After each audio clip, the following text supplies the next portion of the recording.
Hello everyone, in this video we are going to continue from our previous video about topic of central nervous system. So today we are going to learn about transmission of tactile signals in peripheral nerve fibers. So almost all specialized sensory receptors such as Meissner's corpuscles, ego-dome receptors, hair receptors, Pacinian corpuscles and Ruffini endings transmit their signals in type A beta nerve fibers that have transmission velocities ranging from 30 to 70 meter per second. Conversely, free nerve endings tactile receptors transmit signal mainly by way of the small type A delta myelinated fibers that conduct at velocities of only 5 to 30 m per second.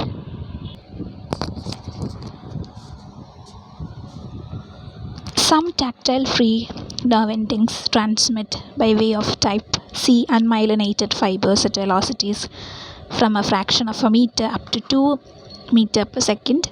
These nerve endings send signals into the spinal cord and lower brainstem, probably subserving mainly the sensation of tickle. These are the more critical types of sensory signals, those that help to determine precise localization on the skin, minute gradations of intensity, or rapid changes in sensory signal intensity are all transmitted in more rapidly conducting types of sensory nerve fibers. Conversely, the cruder types of signals such as pressure, poorly localized touch, and especially tickle are transmitted by way of much slower, very small nerve fibers that require much less space in the nerve bundle than the fast fibers. Then detection of vibration. All tactile receptors are involved in detection of vibration, although different receptors detect different frequencies of vibration. Pacinian corpuscles can detect signal vibration from 30 to 800 cycles per second because they respond extremely rapidly to minute and rapid deformations of the tissue. They also transmit their signals over type A beta nerve fibers, which can transmit as many as 1000 impulses per second. Low frequency vibrations from 2 up to 18 cycles per second, in contrast, stimulate other tactile receptors, especially Meissner's corpuscles, which adapt less rapidly than Pacinian corpuscle. Then detection of tickle and itch by mechanoreceptor free nerve endings. Neurophysiological studies have demonstrated the existence of very sensitive, rapidly adapting mechanoreceptor free nerve endings that elicit only the tickle and itch sensations. Furthermore, these endings are found almost exclusively in superficial layers of the skin, which is also the only tissue from which the tickle and itch sensations usually can be elicited. These sensations are transmitted by very small type C unmyelinated fibers, similar to those that transmit the aging slow type of pain. The purpose of the itch sensation is presumably to call attention to mild surface stimuli such as flea crawling on the skin or a fly about to bite, and the elicited signals then activate the scratch reflex or other maneuvers that rid the host of the irritant. Itch can be relieved by scratching if this removes the irritant or if the scratch is strong enough to elicit pain. The pain signals are believed to suppress the itch signals in the cord by later inhibition. Next topic, sensory pathways for transmitting somatic signals into the central nervous system. Almost all sensory information from the somatal segments of the body enters the spinal cord through the dorsal roots of the spinal nerves. However, from the entry point into the cord and then into the brain, the sensory signals are carried through one of the two alternative sensory pathways, the dorsal column or medial laminar system or the anterolateral system. These two systems come back together partially at the level of the thalamus. The dorsal column medial lemniscal system, as its name implies, carries signals upward to medulla of the brain, mainly in the dorsal columns of the cord. Then after the signal synapse and cross the opposite side of the medulla, they continue upward through the brainstem to the thalamus by way of the medial lemniscus. So Conversely, signals in the anterolateral system immediately after entering the spinal cord from the dorsal spinal nerve roots synapse in the dorsal horns of the spinal gray matter and then cross to the opposite side of the cord and ascend through the anterior and lateral white columns of the cord. They terminate at all levels of lower brainstem and in the thalamus. The dorsal column medial luminosal system is composed of large myelinated nerve fibers that transmit signals to the brain at velocities of 30 to 110 m or meter per second, whereas the anterolateral system is composed of small myelinated fibers that transmit signals at velocities ranging from a few meters per second up to 40 meters per second. Another difference between the two systems is that the dorsal column medial lemniscal system has a high degree of spatial orientation of the nerve fibers with respect to their origin, whereas the anterolateral system has much less spatial orientation. These differences immediately characterize the types of sensory information that can be transmitted by the two systems. That is, sensory information that must be transmitted rapidly with temporal and spatial fidelity is transmitted mainly in the dorsal column medial luminosal system, that which does not need to be transmitted rapidly or with great spatial fidelity transmitted mainly in the anterolateral system. The anterolateral system has a special capability that the dorsal system does not have. That is, its ability to transmit a broad spectrum of sensory modalities such as pain, warmth, cold, and crude tactile sensations. Most of the sensory modalities are very important. The dorsal system is limited to discrete types of mechanoreceptive sensations. With this differentiation in mind, we can now list the types of sensations transmitted in the two systems. First, dorsal column, medial luminosal system. Touch sensations requiring a high degree of localization of the stimulus. Touch sensations requiring transmission of fine gradations of intensity. Phasic sensations such as vibratory sensations, then sensations that signal movement against the skin, position sensations from the joints, pressure sensations related to fine degree of judgment of pressure intensity. So, dorsal column, medial luminosal system, then anterolateral system, pain, thermal sensations including both warmth and cold sensations, crude touch and pressure sensations, capable only of crude localizing ability on the surface of the body, then tickle and itch sensations, then sexual sensations. These are anterolateral system related. Then transmission in the dorsal column, medial luminosal system. Anatomy of the dorsal column, medial luminosal system. Upon entering the spinal cord through the spinal nerve dorsal roots, the large myelinated fibers from the specialized mechanoreceptors divide almost immediately to form a medial branch and a lateral branch, shown by the right hand fiber entering through the spinal root. The medial branch runs medially first and then upward in the dorsal column, proceeding by way of dorsal column pathway all the way to the brain. The lateral branch enters the dorsal horn of the cord gray matter and then divides many times to provide terminals that synapse with the local neurons in the intermediate and anterior portions of the cord gray matter.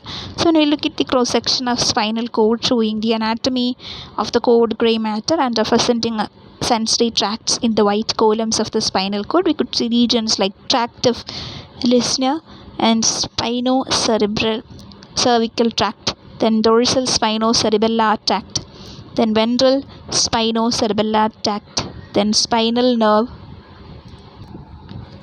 then regions called spinal nerves, lamina marginalis, then substantia gelatinosa, then dorsal column is there. So anterolateral spinothalamic pathway. These are the regions associated with the spinal cord showing the anatomy of the cord gray matter. So the medial branch runs medially first and then upward in the dorsal column, proceeding by way of dorsal column pathway all the way to the brain. The lateral branch enters the dorsal horn of the cord gray matter and then divides many times to provide terminals that synapse with local neurons in the intermediate and anterior portions of the cord gray matter. These local neurons in turn serve three functions. A major share of them give off fibers that enter the dorsal columns of the cord and then travel upward to the brain.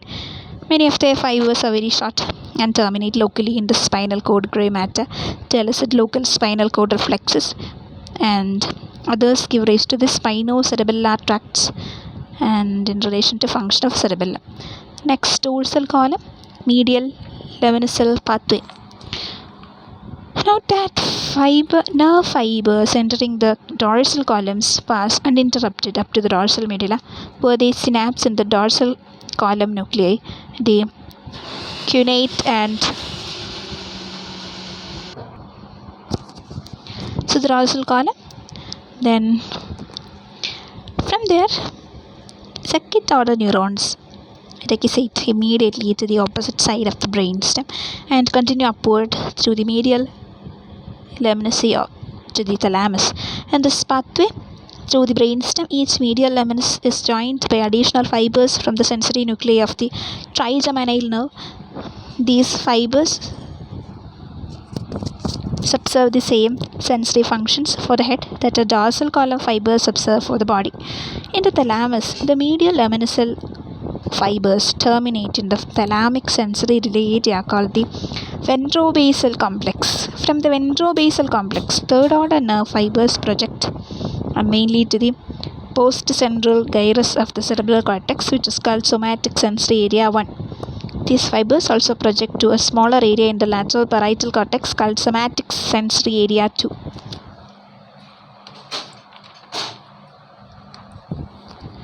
And we try to learn about the dorsal column medial lemniscal pathway for transmitting critical types of tactile signals.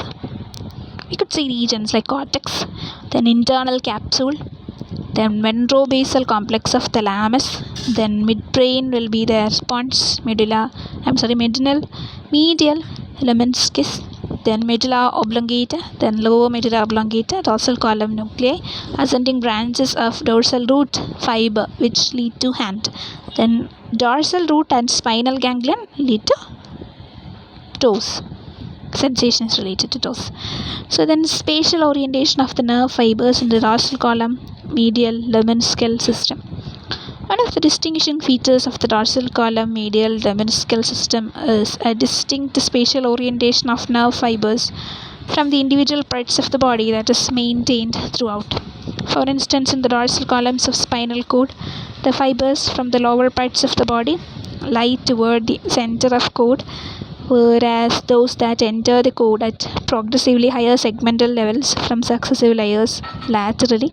In the thalamus, distinct spatial orientation is still maintained, with the tail end of the body represented by the most lateral portions of ventrobasal complex and the head and face represented by the medial areas of the complex. Because of the crossing of the medial lemnisci in the medulla, the left side of the body is represented in the right side of the thalamus, and the right side of the body is represented in the left side of the thalamus. So that's actually true. So a projection of dorsal column medial lemniscal system through the thalamus to the somatosensory cortex is very important. So we could see regions called lower extremity will be their trunk region, upper extremity face related region. So that's called postcentral gyrus. Then ventrobasal complex of thalamus mesencephalon. Then spinothalamic tract will be their medial lemniscus region. Then judgment of stimulus intensity. Weber-Fechner principle. Detection of ratio of stimulus strength. In the mid-18s, Weber first and Fechner later proposed the principle that gradations of stimulus strength are discriminated approximately in proportion to the logarithm of stimulus strength. That is, a person already holding 30-gram weight in his or her hand can barely detect an additional 1 gram increase in weight, and when already holding 300 gram, he or she can barely detect a 10-gram increase in weight. In this instance, the ratio of change in stimulus strength requires for detection remains essentially constant, about 1 to 30, which is what the logarithmic principle means. To express this principle mathematically, integrated interpreted signal strength is equal to log of stimulus plus constant. Then more recently, it has become evident that the Weber-Fechner principle is quantitatively accurate only for higher intensities of visual, auditory, and cutaneous sensory experience and applies only poorly to most other types of sensory experience. Yet, the Weber-Fechner principle is still a good one to remember because it emphasizes that the greater the background sensory intensity, the greater an additional change must be for the psych to detect the change. Then power law, another attempt by physiopsychologists to find a good mathematical relation is the following formula known as power law, or interpreted signal strength is equal to k into stimulus minus k raised to y. In this formula, the exponent y and constant k and small k are different for each type of sensation. When this power law relation is plotted on a graph using double logarithmic coordinates and appropriate quantitative values of small y, k and k are found, a linear relation can be attained between interpreted stimulus strength and actual stimulus strength over a large range of almost any type of sensory perception. So interpreted signal strength is equal to capital K into stimulus minus small k raised to y. So capital K and small k is the exponent y are constants, and small k and capital K are different for each type of sensation. Then look at the graph. It's a graph with exponential growth showing graph. So in interpreted stimulus strength will be represented on the arbitrary units in case of y-axis, and stimulus strength on the x-axis. We could see a gradual increase in there. So that's it. Then position senses. The position senses are frequently also called proprioceptive senses. They can be divided into two subtypes: static position sense, which means conspicuous perception of the orientation of the different parts of the body with respect to one another, and rate of movement sense, also called kinesthesia or dynamic proprioception. So position sensory receptors, a different knowledge of position, both static and dynamic, depends on knowing the degrees of angulation of all joints in all planes and their rates of change. Therefore, multiple different types of receptors help to determine joint angulation and are used together for position sense. Both skin tactile receptors and deep receptors near the joints are used. In the case of fingers, where skin receptors are in great abundance, as much as half of position recognition is believed to be detected through the skin receptors.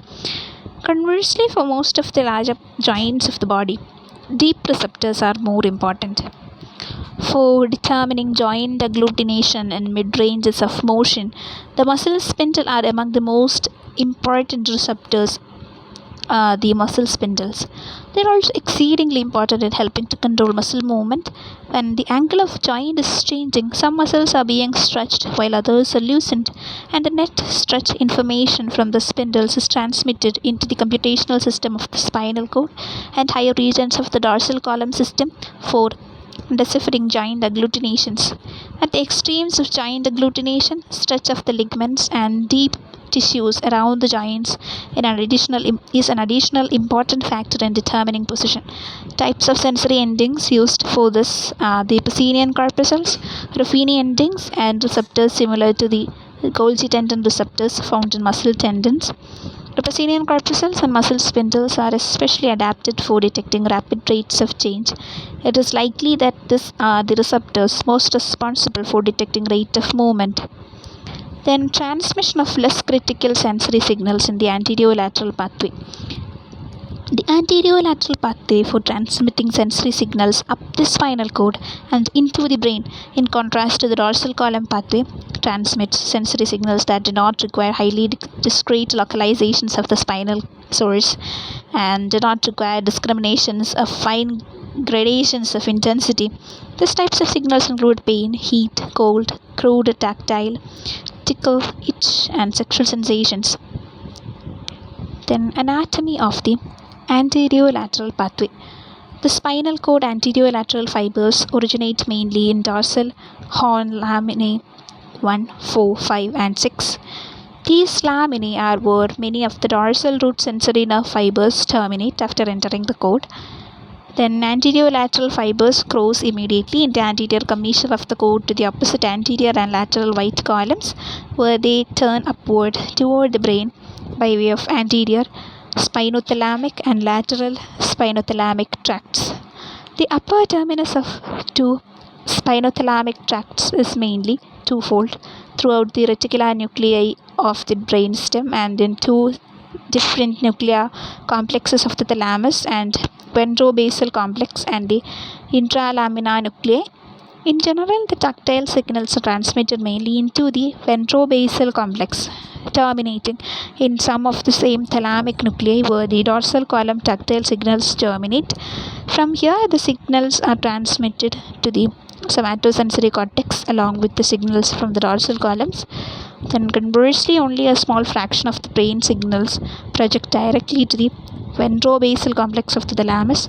Instead, most pain signals terminate in the reticular nuclei of the brainstem and from there are relayed to the intralamina nuclei of the thalamus where the pain signals are further processed. Then characteristics of transmission in the anterolateral pathway. In general, the same principle applies to transmission in the anterolateral pathway as the dorsal column medial leventhal system, except for following differences. The velocities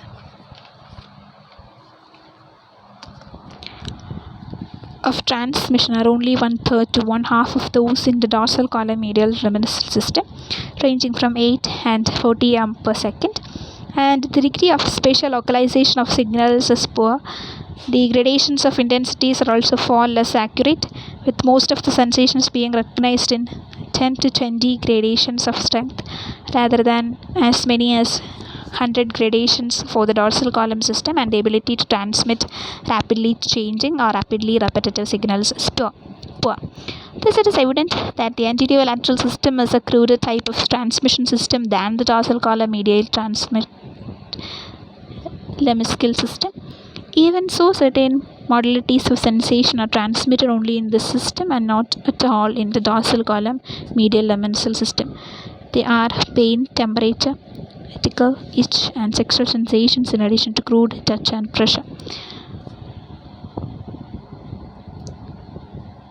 When we talk about anterior and lateral divisions of the anterolateral sensory pathway, you could see cortex region associated with that internal capsule, ventrobasal and intralamina nuclei of the thalamus.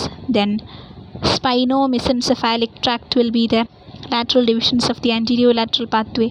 Then mesencephalon is there, pons region, medulla oblongata, spino-reticular tract, then lower medulla oblongata, then dorsal root and spinal ganglion and associated stimuluses. So, some special aspects of somatosensory function of the thalamus in somatic sensations. When the somatosensory cortex of a human being is destroyed, that person loses most critical tactile sensibility, but a slight degree of crude tactile sensibility does return. Therefore, it must be assumed that the thalamus, as well as other lower centers, has a slight ability to discriminate tactile sensations, even though the thalamus normally functions mainly to relay this type of information to the cortex. Conversely, loss of the somatosensory cortex is little effect on one's perception of pain sensation and only a moderate effect on the perception of temperature. Therefore, the lower brainstem, the thalamus, and other associated basal regions of the brain are believed to play dominant roles in discrimination of these sensibilities. It is interesting that these sensibilities appeared very early in the phylogenetic development of animals, whereas the critical tactile sensibilities and the somatosensory cortex were late developments. Then segmental fields of sensation, dermatomes. Each spinal nerve innervates a segmental field of the skin called a dermatome. The different dermatomes are very important. They are shown in the figure if they were distinct borders between the adjacent dermatomes, which is far from true because much overlap exists from segment to segment. Regions of brain lies in the dermatome of the most distal cord segments, dermatome S5. So dermatomes are segmental field of the skin. segmental field of the skin. So most lies in the dermatome of the most distal chord segment, dermatome 8S5. In the embryo, this is the tail region and the most distal portion of the body. The legs originate embryologically from the lumbar and upper sacral segments rather than from the distal sacral segments, which is evident from the dermatomal map. One can use a dermatomal map and to determine the level in the spinal cord at which a cord injury has occurred when the peripheral sensations are disturbed by the injury. Then the law of projection. The law of projection states that stimulating any afferent nerve fiber carrying sensory information to the brain along its path will give the impression of the specific stimulus to the brain. On reaching the brain, normally responding to some specific type of stimulus, its adequate stimulus, the brain interprets action potentials in it as carrying information related to the adequate stimulus.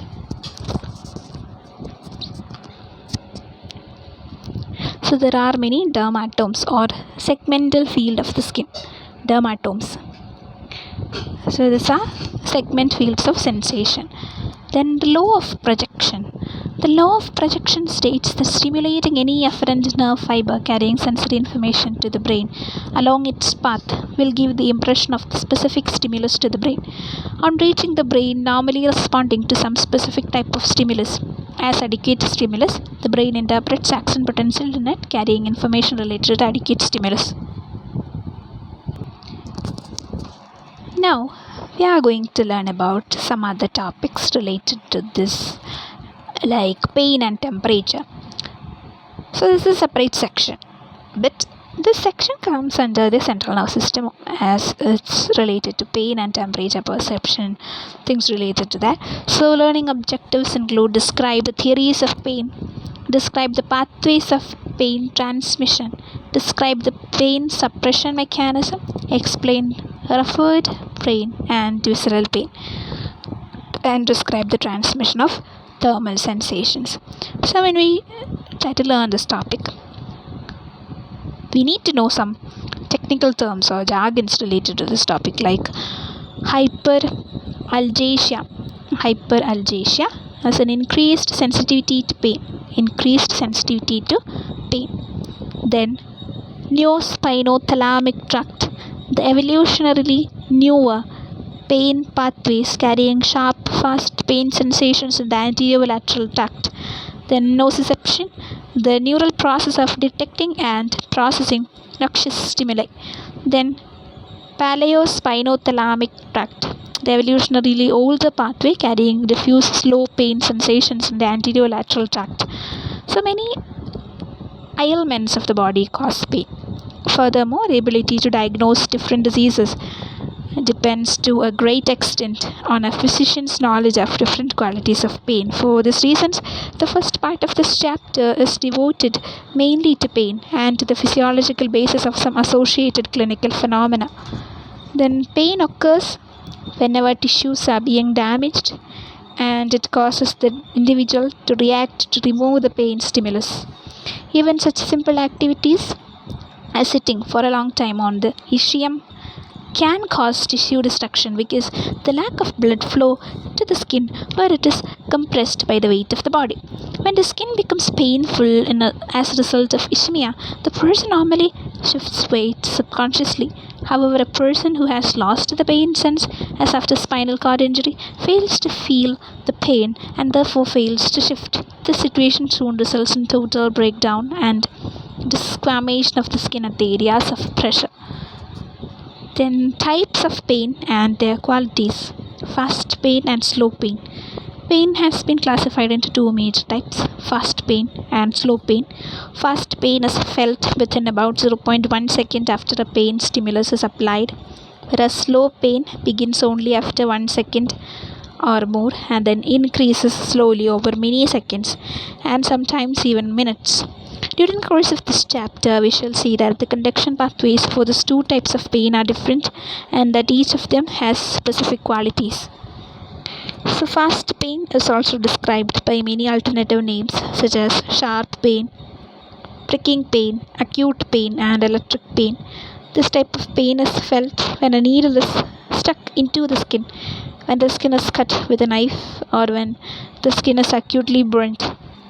It is also felt when the skin is subjected to electric shock. Fast, sharp pain is not felt in most deep tissues of the body.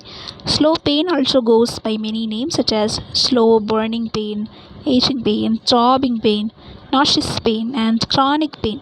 This type of pain is usually associated with tissue destruction. It can lead to prolonged, almost unbearable suffering. Slow pain can occur both in the skin and in almost any deep tissue or organ. Then, pain receptors and their stimulation. Pain receptors are free nerve endings. The pain receptors in the skin and other tissues are all free nerve endings. They are widespread in the superficial layers of the skin as well as in certain internal tissues such as periosteum, the anterior walls, the joint surfaces, and flexus and tentorium in the cranial vault. Most other deep tissues are only sparsely supplied with pain endings.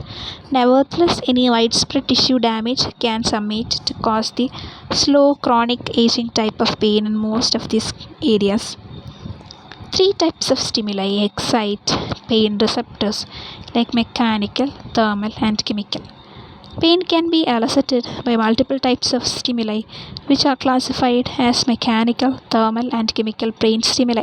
In general, fast pain is elicited by the mechanical and thermal types of stimuli, whereas slow pain can be elicited by all three types. Some of the chemicals that excite the chemical type of pain are bradykinin, serotonin, histamine, potassium ions, acids, acetylcholine, and proteolytic enzymes. In addition, prostaglandins and substance P enhance the sensitivity of pain endings but do not directly excite them. The chemical substances are especially important in stimulating the slow suffering type of pain that occurs after tissue injury. Then, non-adapting nature of pain receptors. In contrast to most other sensory receptors of the body, pain receptors adapt very little and sometimes not at all. In fact, under some conditions, excitation of pain fibers become progressively greater, especially for slow aging nauseous pain as the pain stimulus continues.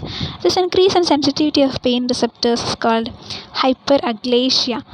One can readily understand the importance of this failure of pain receptors to adapt because it allows the pain to keep the person apprised for tissue damaging stimulus as long as it persists. So then, rate of tissue damage as a stimulus for pain. The average person begins to perceive pain when the skin is heated above 45 degrees. This is also the temperature at which the tissues begin to be damaged by heat. Indeed, the tissues are eventually destroyed if the temperature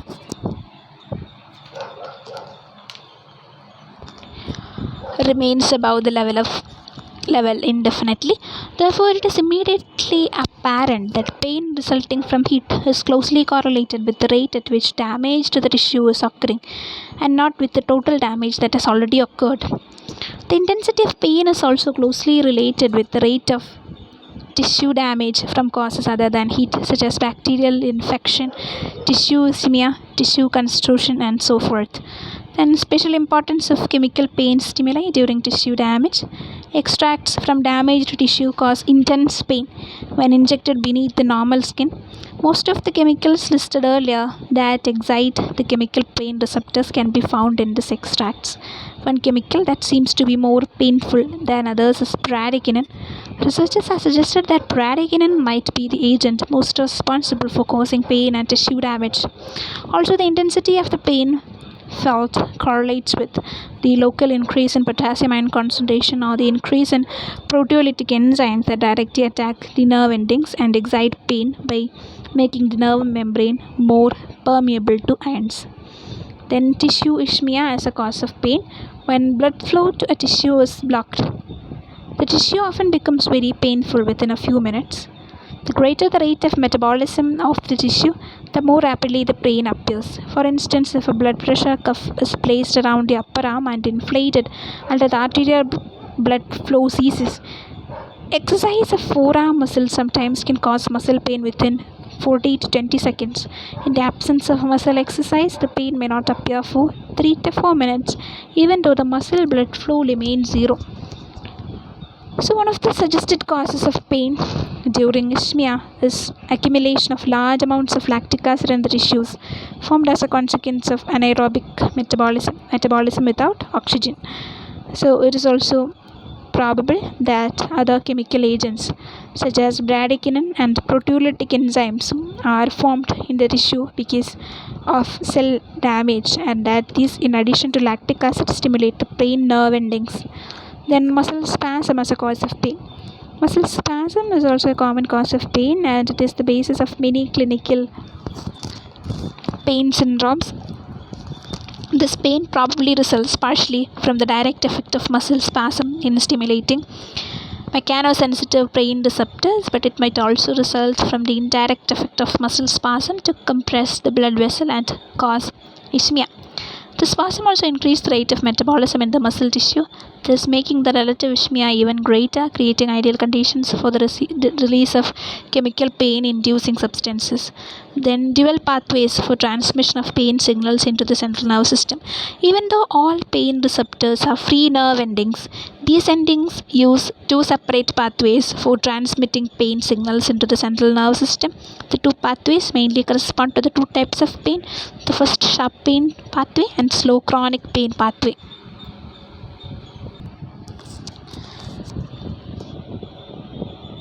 So peripheral pain fibers, fast and slow fibers.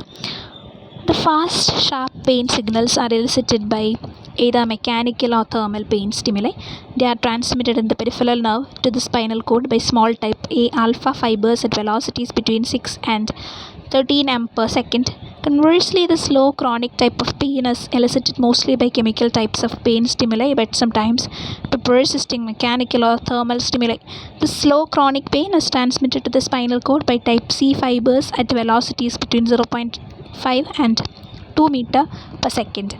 Because of this double system of pain innervation, a sudden painful stimulus often gives a double pain sensation: a fast sharp pain that is transmitted to the brain by the A alpha fiber pathway, followed a second or so later by a slow motion pain that is transmitted by the C fiber pathway.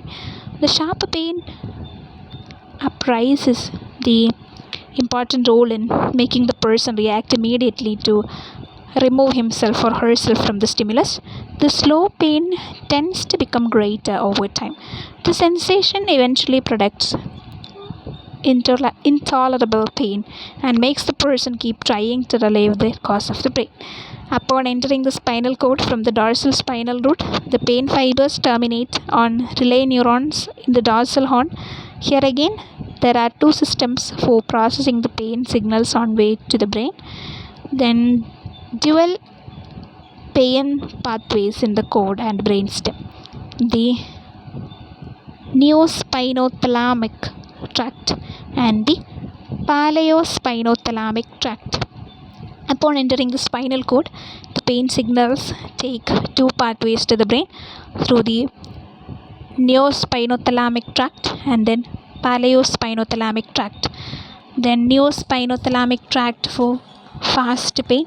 The fast type A alpha pain fibers transmit mainly mechanical and acute thermal pain. They terminate mainly in lamina 1, lamina terminalis of the dorsal horns, and there they excite second order neurons of the neospinothalamic tract. The second order neurons give rise to long fibers that cross immediately to the opposite side of cord through the anterior commissure and then return upward, passing the brain to the anterior lateral columns. Then transmission of the neospinothalamic tract in the brainstem and thalamus. A few fibers of neospinothalamic tract terminate in the reticular areas of brainstem, but most pass all the way to the thalamus without interruption, terminating in the vasobasal complex along with the dorsal column medial lemniscal tract for tactile sensations. A few fibers also terminate in the posterior nuclear group of the thalamus. From these thalamic areas, the signals are transmitted to other basal areas of the brain as well as to the somatosensory cortex. Then capability of the nerve system to localize fast pain in the body. The fast sharp type of pain can be localized much more exactly in the different parts of body that can slow chronic pain. However, when only pain receptors are stimulated without the simultaneous stimulation of tactile receptors, even fast pain may be poorly localized, often only within 10 cm or so the stimulated area. Yet, when tactile receptors that excite the dorsal column mediated Levensel system are simultaneously stimulated, the localization can be nearly exact. Then glutamate, the probable neurotransmitter of the type A gamma fast pain fiber. It is believed that glutamate is the neurotransmitter substance secreted in the spinal cord at the type A delta pain nerve fiber ending. Glutamate is one of the most widely used excitatory transmitters in the central nerve system, usually having a duration of action lasting for only a few milliseconds. Then paleospinothalamic pathway for transmitting slow chronic pain. The paleospinothalamic pathway is a much older system and transmits pain mainly from the peripheral slow chronic type C pain fiber, although it does transmit some signals from type A delta fibers as well. In this pathway, the peripheral fibers terminate in the spinal cord almost entirely in laminate 2 and 3 of the dorsal horns, which together are called substantia gelatinosa, as shown by the lateral most dorsal root type C fiber. Most of the signals then pass through one or more additional short fiber neurons within the dorsal horns themselves before entering mainly lamina V, also the dorsal horn. Here the last neurons in the series give rise to long axons that mostly join the fibers from the fast pain pathways, passing fast through the anterior commissure to the opposite side of the cord and then upward to the brain in the anterolateral pathway. Then substance P, the probable slow chronic neurotransmitter of type C nerve endings. Research suggests that type C pain fiber terminals entering the spinal cord release both glutamate transmitter and substance P transmitter. The glutamate transmitter acts instantaneously, lasts for a few milliseconds. Substance P is released much more slowly, building up in concentration over a period of seconds or even minutes. In fact, it has been suggested that double pain sensation one feels after a pinprick might result partly from the fact that the glutamate transmitter gives a faster pain sensation, whereas the substance P transmitter gives a more lagging sensation. Regardless of the yet unknown details, it seems clear that glutamate is the neurotransmitter most involved in transmitting fast pain into the central nervous system, and substance P is concerned with slow chronic pain. Then projection of the paleospinothalamic pathway, like slow chronic pain signals into the brainstem and thalamus. The slow chronic paleospinothalamic pathway terminates widely in the brainstem in the large shaded area, so only 1/10 to 1/4 of the fibers pass all the way to the thalamus. Instead, most terminate in one of three areas like the reticular nuclei of the medulla, pons and mesencephalon, then rectal areas of the mesencephalon deep to the superior and inferior colliculi, then periaqueductal gray region surrounding the aqueduct of Sylvius. The lower regions of the brain appear to be important for feeling the suffering type of pain because animals whose brains have been sectioned above the mesencephalon to block pain signals from reaching the cerebrum still have undeniable evidence of suffering when any part of the body is traumatized. From the brainstem pain areas, multiple short fiber neurons relay the pain signals upward into the intralaminar and ventrolateral nuclei of the thalamus and into certain portions of the hypothalamus and other basal regions of the brain.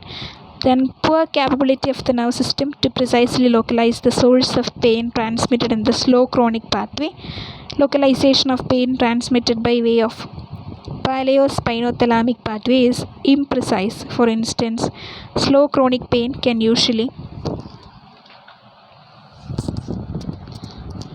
be localized only to a major part of a body, such as to one arm or leg, but not to a specific point on the arm or leg. This phenomenon is in keeping with the multi-synaptic diffuse connectivity of this pathway. It explains why patients often have serious difficulty in localizing the source of some chronic types of pain. Then functions of the reticular formation, thalamus and cerebral cortex and appreciation of pain. Complex removal of the somatic sensory areas of the cerebral cortex does not prevent pain perception. Therefore, it is likely that pain impulses entering the brainstem, reticular formation, the thalamus, and other lower brain centers cause conscious perception of pain. This does not mean that the cerebral cortex has nothing to do with normal pain appreciation. Electrical stimulation of cortical somatosensory areas does cause a human being to perceive mild pain from about 3% of points stimulated.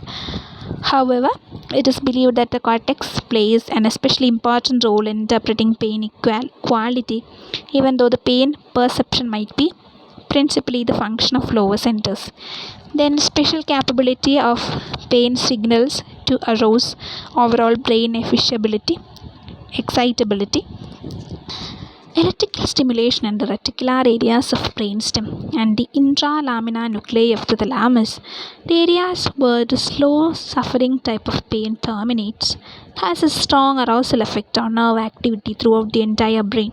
In fact, these two areas constitute part of brain's principal arousal system, and this explains why it is almost impossible for a person to sleep when he or she is in severe pain. Then surgical interruption of pain pathways. When a person has severe and intractable pain, sometimes resulting from rapidly spreading cancer, it is necessary to relieve the pain. To provide pain relief, the pain nerve pathways can be cut at any one of several points. If the pain is in the lower part of the body, a cordectomy of the thoracic region of the spinal cord often relieves the pain for a few weeks or to a few months. To perform a cordectomy, the spinal cord on the side opposite to the pain is particularly cut in its anterolateral quadrant to interrupt the anterolateral sensory pathway.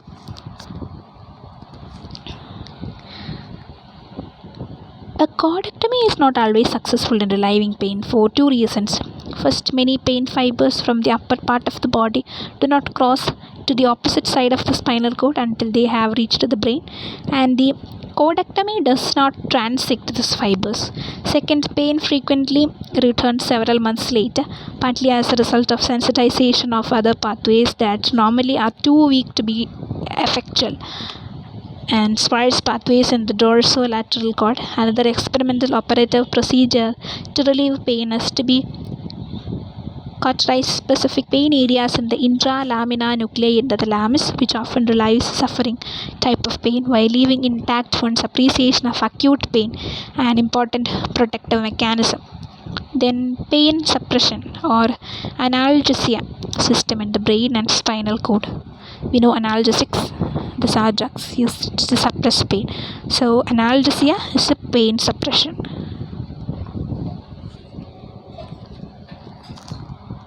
The degree to which a person reacts to pain varies tremendously.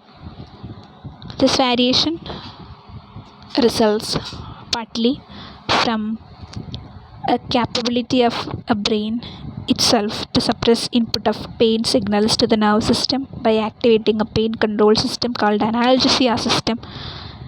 The analgesia system is very important. It consists of the major components of the aqueductal gray and periventricular areas of the mesencephalon and upper pons surround the aqueduct of Sylvius and portions of the third and fourth ventricles. Neurons of this area send signals to the raphe magnus nucleus, a thin midline nucleus located in the lower pons and upper medulla, and the nucleus reticularis paragigantocellularis located laterally in the medulla.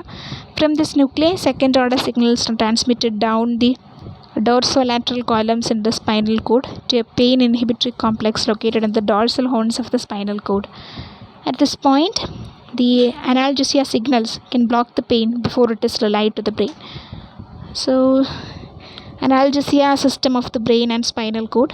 showing the inhibition of incoming pain signals in the code level and presence of enkephalin secreting neurons that suppress pain signals in both the cord of the brainstem. So third ventricle, periventricular nuclei, then periaqueductal gray aqueduct, mesencephalon, enkephalin neuron, pons region, fourth ventricle, nucleus raphe magnus, then medulla, serotonergic neuron from nucleus raphe magnus, then an enkephalin neuron, pain receptor neuron, second neuron in the anterior lateral system projecting to the thalamus. This 5 type of neurons are associated with the analgesia system.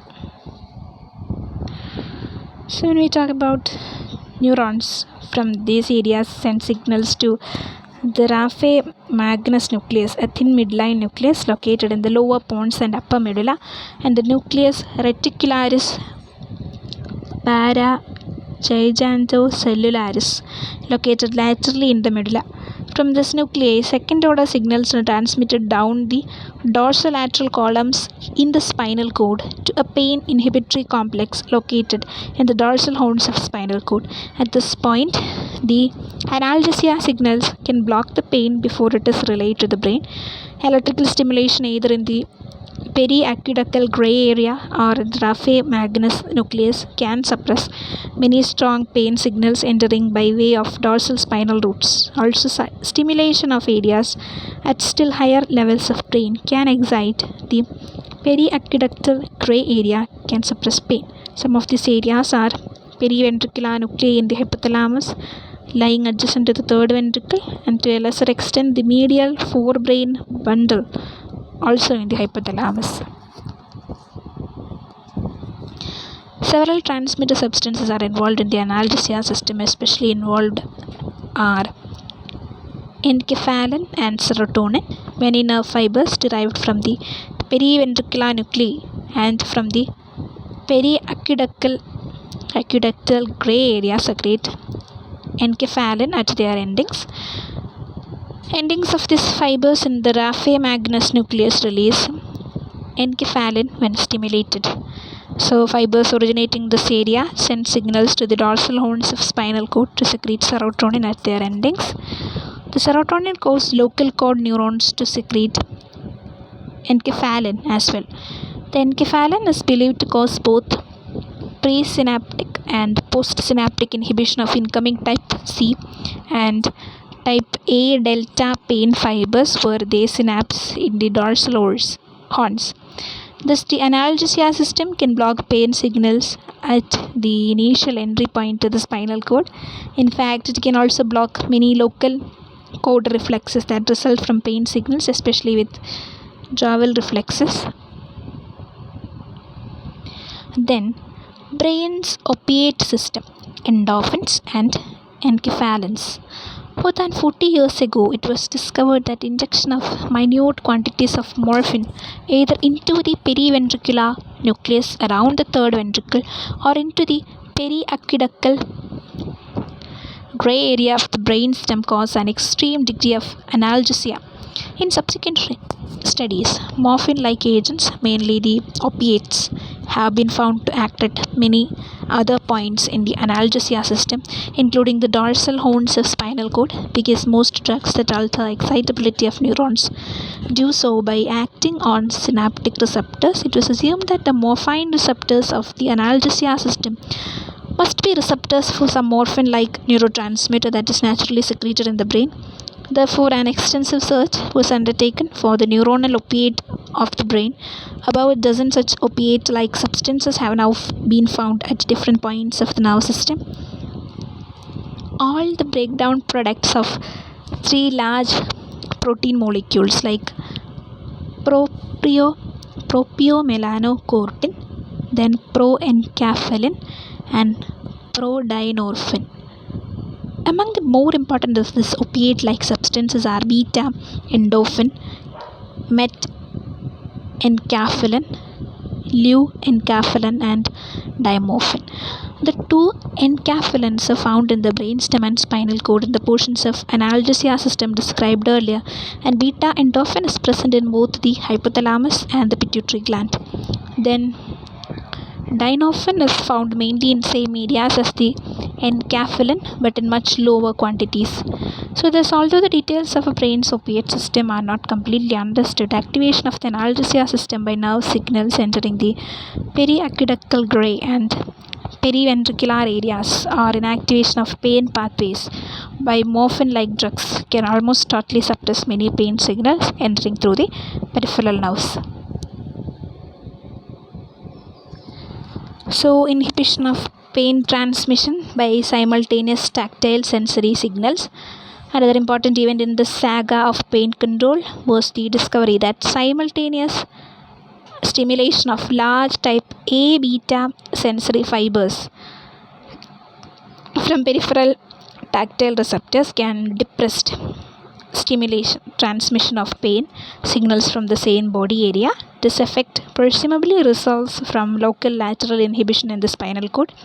It explains why such simple maneuvers as rubbing the skin near painful areas are often effective in relieving pain, and it probably also explains why lineaments are often useful for pain relief. Another important event in the saga of pain control was the discovery that stimulation of large type A beta sensory fibers from peripheral tactile receptors can depress transmission of pain signals from the same body area. Then treatment of pain by electrical stimulation. Several clinical procedures have been developed for suppressing pain with use of electrical stimulation. Stimulating electrodes are placed on selected areas of the skin or on occasion implanted over the spinal cord, supposedly to stimulate the dorsal sensory columns. In some patients, electrodes have been placed stereotaxically in appropriate intralamina nuclei of the thalamus or in the periventricular or periaqueductal areas of the diencephalon.